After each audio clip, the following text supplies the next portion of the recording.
So hello everyone, welcome to my channel. तो आज के वीडियो में हम बात करने वाले हैं कि हम किसी भी मैट्रिक्स को देख के कैसे पता कर सकते हैं कि वो मैट्रिक्स ऑर्थोगोनल मैट्रिक्स है या नहीं है। ठीक है, ऑर्थोगोनल मैट्रिक्स क्या होता है उसके ऊपर मैंने ऑलरेडी बहुत सारे वीडियो बनाए हैं। आप मैं उसका लिंक मैं डिस्क्रिप्शन में दे दूंगा, आप चाहे तो सारे मैट्रिक्स का टाइप भी देख सकते हो। पर आज के वीडियो में बात करूंगा कि कोई फॉर एग्जाम्पल अगर आपको हमको मैट्रिक्स दिया गया है ए, ठीक है, फॉर एग्जाम्पल कोई मैट्रिक्स है ए, ठीक है, ये मैट्रिक्स अब ऑर्थोगोनल होगा या नहीं होगा वो हम कैसे पता करेंगे। तो उसकी दो तीन कंडीशंस होती है, वो उसके बारे में बात करूंगा और एक दो एग्जांपल के बारे में बात करूंगा। ठीक है, तो आई एम श्योर इस वीडियो के बाद आपको पता चल जाएगा कि कौन सा मैट्रिक्स ऑर्थोगोनल होता है या नहीं होता है। ठीक है, सो बिना कोई टाइम वेस्ट के मैं डायरेक्ट शुरू करता हूँ। फॉर एग्जाम्पल अगर जैसा मैंने यहाँ कही ये कोई मैट्रिक्स है, अब ये मैट्रिक्स ऑर्थोगोनल है या नहीं है उसकी दो कंडीशंस होती है। वो क्या होती है? सबसे पहले तो हम ये बात करते कि कोई मैट्रिक्स ऑर्थोगोनल है, वो हम कैसे पता करेंगे।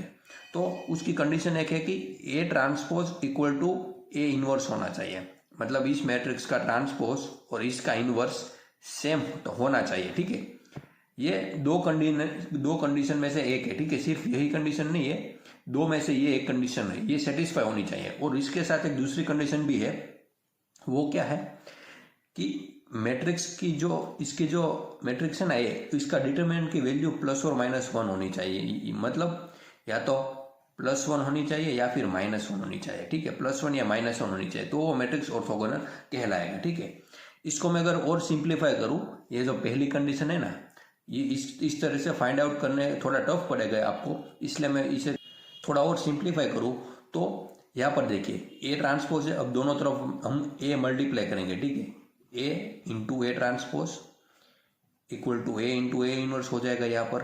तो ए इंटू ए इनवर्स क्या होगा? वन। ठीक है, मतलब इसको आप ऐसे देखिए, ए इक्वल टू टू और इसका इनवर्स क्या होगा? टू का।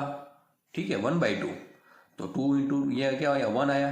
तो यहाँ पर हम वन पुट कर देंगे, पर यहाँ पर तो मैट्रिक्स है इसलिए हम यहाँ पर आई, इसको क्या बोलते हैं? Unit matrix, identity matrix. ठीक है, इसकी वैल्यू टू, अगर ये टू बाई टू मैट्रिक्स है, टू क्रॉस टू, तो इसकी वैल्यू होगी वन जीरो जीरो वन। अगर थ्री बाई थ्री है तो उसकी वैल्यू होगी one zero zero, zero one zero and zero zero one. ठीक है, ये इसकी ये मैट्रिक्स ये वैल्यू होगी। तो इसकी कंडीशन पहली क्या होगी? A into A transpose equal to I, मतलब ये मैट्रिक्स और इसके ट्रांसपोज का मल्टीप्लीकेशन जो होना चाहिए ना, अगर ए टू क्रॉस टू है तो आई ये होना चाहिए, और two cross three cross three है तो ये इसका मल्टीप्लीकेशन ये होना चाहिए। ठीक है, समझ में आ रहा है? ए इंटू ए ट्रांसपोज, इसका और इसका ट्रांसपोज का मल्टीप्लीकेशन टू बाई टू में ये होगा, थ्री बाई थ्री में ये होगा। ठीक है, फॉर एग्जाम्पल अगर मैं एग्जाम्पल लेके बताऊँ तो आपको ज़्यादा अच्छे से समझ में आएगा कि मैं कहना क्या चाह रहा हूँ। ठीक है, ए मैट्रिक्स क्या है देखिए, one divide by root two है, minus one by root two, one by root two and one by root two, ये मैट्रिक्स दिया गया है। अब हमें पूछा गया कि ये मैट्रिक्स ऑर्थोगोनल मैट्रिक्स है या नहीं है, तो वो हम कैसे पता करेंगे? जो सबसे पहले मैंने कहा, ये दो कंडीशन आपको याद रखनी है। ठीक है, किसी भी मैट्रिक्स ऑर्थोगोनल पता करने के लिए ए इंटू ए ट्रांसपोज आई होना चाहिए, और इसका जो मैट्रिक्स है ना उसका डिटर्मिनेंट की वैल्यू प्लस या माइनस वन होनी चाहिए। तो सबसे पहले हम डिटर्मिनेंट देखते हैं, इसका जो विवेचक मतलब डिटर्मिनेंट होगा उसकी वैल्यू क्या होगी। तो इसका डिटर्मिनेंट कैसे फाइंड आउट करेंगे? टू बाई टू है तो सबसे पहले इसका और इसका multiplication one by root two into one by root two क्या होगा? वन बाई टू, फिर माइनस इसका और इसका मल्टीप्लीकेशन तो one by root two into minus one by root two equal to one by minus one by two. ठीक है, तो ये माइनस माइनस प्लस हो जाएगा, तो one by two plus one by to one, तो इसका आंसर क्या? Plus one. ठीक है, अब ये एक कंडीशन तो सेटिस्फाई हो गई, तो इसके ऊपर से मैं ये नहीं कह सकता कि ये मैट्रिक्स ऑर्थोगोनल हो जाएगा। क्यों? क्योंकि ये एक ही कंडीशन सेटिस्फाई हुई है, इसको मैं चेक ही नहीं किया, तो इसको भी चेक करना पड़ेगा। जब दोनों कंडीशन चेक हो जाएगी और दोनों सेटिस्फाई करेगी तभी ये ऑर्थोगोनल होगा।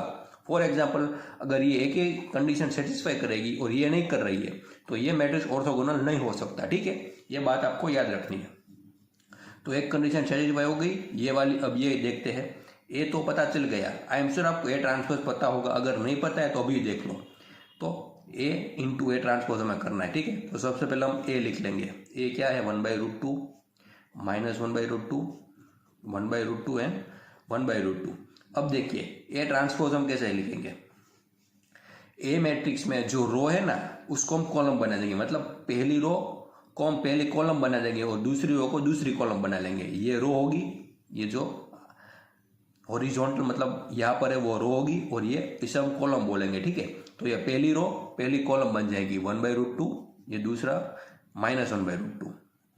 अब दूसरी रो दूसरी कॉलम 1/√2 एंड 1/√2। तो ये हो गया ये ट्रांसपोज, ठीक है। किसी भी मैट्रिक्स का ट्रांसपोज कैसे फाइंड आउट करेंगे, रो को हम कॉलम बनाएंगे, मतलब पहली रो तो पहली कॉलम बन जाएगी, दूसरी रो दूसरी कॉलम बन जाएगी, तीसरी रो होगी तो तीसरी कॉलम बन जाएगी, ठीक है। इतना ही सिंपल है। अब यहाँ पर दोनों का मल्टीप्लाई करना पड़ेगा, ठीक है। मल्टीप्लिकेशन के ऊपर भी मैंने ऑलरेडी एक वीडियो बनाया, उसमें मैंने आपको शॉर्ट ट्रिक बताई थी, जिसकी वजह से आप मल्टीप्लिकेशन आसानी से कर सकते हैं। अगर आपने वो नहीं देखा तो उसका लिंक भी मैं दे दूंगा, आप चाहे तो उसे भी देख सकते हैं। तो इसके साथ अगर आपको ये वीडियो पसंद आए तो वीडियो को लाइक भी कर सकते हैं, चैनल को भी सब्सक्राइब कर सकते हैं। तो ये मल्टीप्लिकेशन कैसे होगा, तो उसकी मेथड होगी, ये आपको याद रखना है, रिवर्स एल। रिवर्स एल मतलब पहली रो पहले मैट्रिक्स की पहली रो और दूसरे मैट्रिक्स की पहली कॉलम, इसको याद रखना है। पहली रो पहली कॉलम, पहली रो पहली कॉलम। 1/√2 इंटू 1/√2 क्या होगा 1/2। अब -1/√2 इंटू -1/√2 करेंगे तो माइनस माइनस प्लस हो जाएगा, तो आएगा +1/2। समझ में आ रहा है। पहली रो पहली कॉलम मतलब पहली रो में जो पहला नंबर होगा वो पहली कॉलम के पहले नंबर के साथ मल्टीप्लाई करेगा, प्लस पहली रो का दूसरा नंबर पहली कॉलम के दूसरे नंबर के साथ। वैसे ही ये पहली जगह पर है। अब दूसरी जगह पर पहली रो में दूसरी जगह पर कौन सा नंबर है, पहली रो और दूसरी कॉलम, मतलब 1/√2 इंटू 1/√2 1/2 प्लस -1/√2 इंटू +1/√2 तो -1/2। समझ में आ रहा है।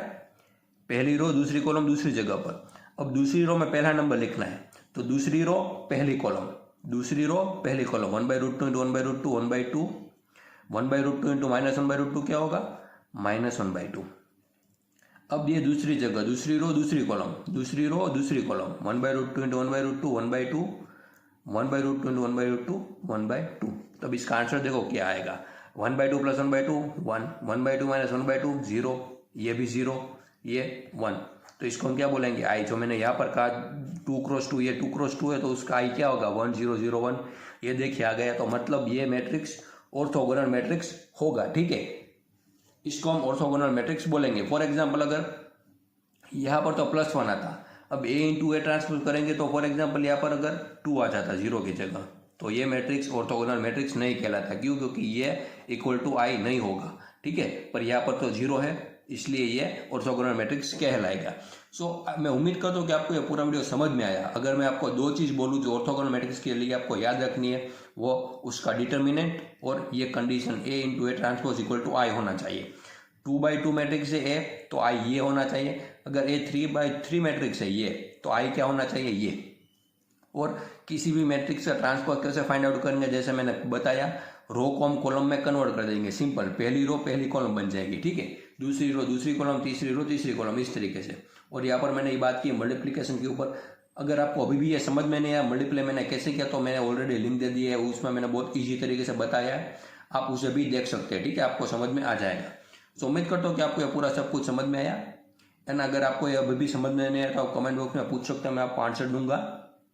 एंड अगर वीडियो पसंद है तो वीडियो को लाइक कर सकते हैं, चैनल को भी सब्सक्राइब कर सकते हैं। Thank you so much for watching this video.